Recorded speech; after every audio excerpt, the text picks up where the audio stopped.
you know, you went with it, who you talked to or whatever. But I can promise you now that if you have to call each one of us, don't just call one. Call each of us and make sure that we know these things, because I can promise you I think there are many several things I do on not my know. bus route that is probably in that category, like my son, because they're a problem child, which my son he wasn't really a problem child.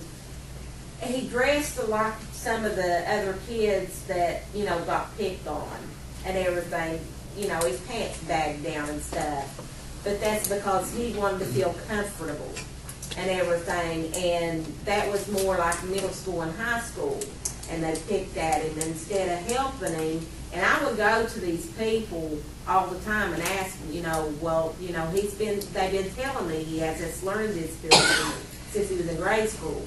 Or is somebody going to help me get something done? And nobody never done nothing. Hey, what was the learning disability? I have no idea.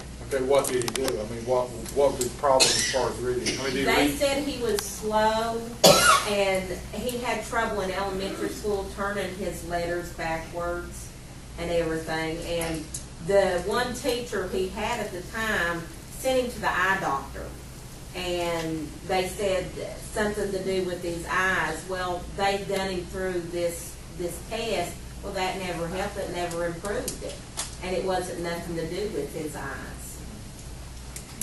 So he never, I mean, he's doing great now. I mean, he works for Jim Booth, he works underground mines, and he owns his own home and stuff, so he's doing great now.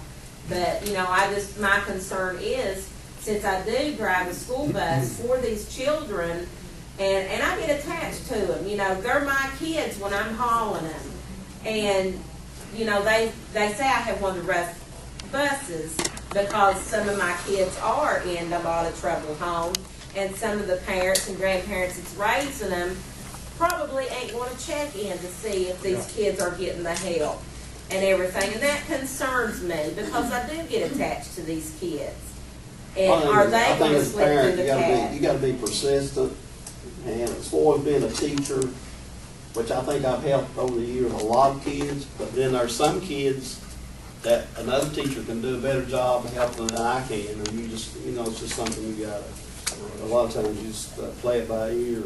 It's just, you got to be persistent about it. Like Donnell said, if there's anything that I can do as far as help, you know, just call it. Don't stop Before we go on, we just need a motion whether to accept or appeal the district review. I make a motion that we own up to our competence. Yeah, I say we accept the report. And not appeal. Yeah, not appeal. I have a motion, need a second. Did you make that motion? You did. Yeah, I made the motion. I'll say. Second. Okay. All in favor, indicate by saying aye. Aye. Any opposed? Motion carries. Now, will they do this 2 years from now too? The same? The same, the current regulation, yes. Okay, But good. we're trying to get the regulation where if you're making progress on the data points, like the CCR data, your achievement test data, your quarterly reports, your ACT numbers, if all of those things are progressing like they should be, then possibly no. I would like for them to come in and just give us 4 straight across the board. You know, That just would be, absolutely surprise. that would be your international standard, and that would be Oh, yeah, fantastic. yeah. That would I like- be fantastic. I like a challenge, you know, where you go with There you that. go. Okay. Next item on the agenda is the Martin County Education Association report. No. The school report, which will be Shelton Park High School diagnostic report. Yeah. Robert Fletcher. I wanted to provide a little bit of background information as we go through. First of all, this diagnostic report was conducted at the same time of the district. For us, that was February 10th through the 13th. I want to give you some background information, okay? I think maybe I can help kind of clarify what happened at the high school as far as part of the process. And again, ask questions. There's about 16 slides to go through here, okay? First of all, the diagnostic review is from the 10th to the 13th. And it's much more than just a team coming in and observing what you're doing. Okay, it's much more than that. It's also part of, you're going to have to do a scholastic analysis of yourself, a self-assessment, where every teacher goes through. There's 33 different indicators. And the teachers say, this is where we are. Okay, this is the evidence that we have to support that. And then the audit team comes in and they do their own review, and then they do a score on the same system. One of the things that came out with our report, and Ms. Allred, who is the associate commissioner, felt that our teachers have a good grasp of where we are. They know a lot of their strengths, a lot of their weaknesses, and what do we need to do from here. One of the other things that we had to do, we had to go through was something called the missing piece, where I sat down with different stakeholders in the community, with different people, parents in the community, and said, okay, these are the questions that we have. How can we improve our communication? What do you think about our communication now? What can we do? What are we doing well? What do we need to change? We also had surveys. We had surveys with parents that we did electronically, and honestly, we didn't have a lot of turnout with the parents. We gave away free popcorn at ball games to get parents to do these. We put it on phone messenger.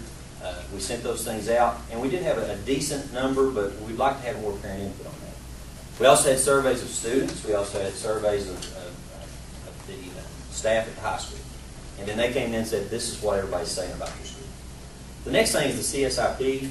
That's our Consolidated School Improvement Plan, or Comprehensive School Improvement Plan. The school has to go through this about every 2 years, and we go through and say, these are the things that we do well, these are the things we need to improve. The 30, 60, 90, which I think you guys are probably beginning to hear a little bit about, is how do you monitor that? What type of things are you going to do every 30 days? What are you going to do every 60 days? What are you going to do after 90 days? Where should you be after 30 days, 60 days to reach the goals in your CSIP? The second thing was, it was delivered by the Associate Commissioner, Ms. Susan Allred, on March 18th. Ms. Burns was also there, and Jason Radford, who's in charge of TPGES. And the problem with education, there's so many acronyms.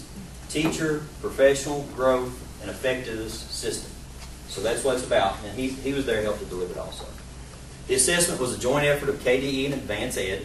Advance Ed is a company that they do a lot of SACS accreditation types things where they're saying, okay, your school matches up to other people internationally.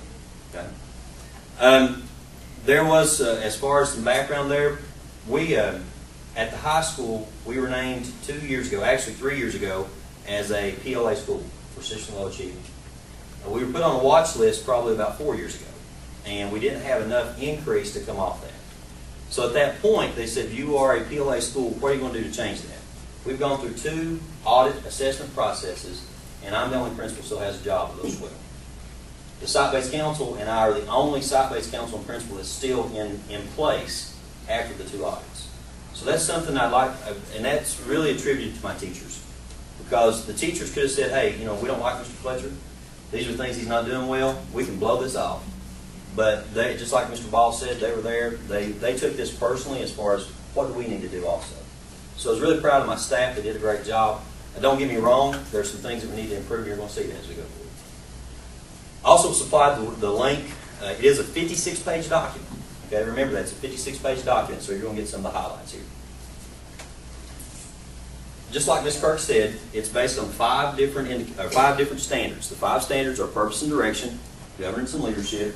The third one is teaching, assessing for learning, resources and support systems, and also using results for continuous improvement.